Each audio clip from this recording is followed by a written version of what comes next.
就係嗰個員工咧，其實都成日同我講屋企出事啦，而係咁請假啦。啲姐姐咯，我想講，聽落去，仲要係佢屋企都出事噶嘛，跟住借錢啦，借糧啦。又唔係借錢借糧嘅，即係成日都講有白事，即係接二連三。咁我其實佢有幾大個家族，成日有白事，我都唔夠膽講，係咯，成日咧，即係一年入面發生咗2次定3次啦。即係可能真係不幸啦咁我都有封下白金啦。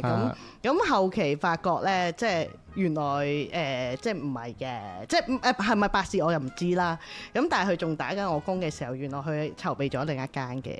哦，係啦，咁仲要嗰一間咧，即係佢成日突然間放飛機。係，即係你做依行，其實射波咧係好驟忌嘅。我 book 晒客人時間，我咁樣改，其實對客人嚟講係唔好，係啊，同埋對公司嘅信譽都唔好。形象咁其實係頂咗好多嘢㗎啦，都已經幫佢食晒好多啲蘇州屎啦。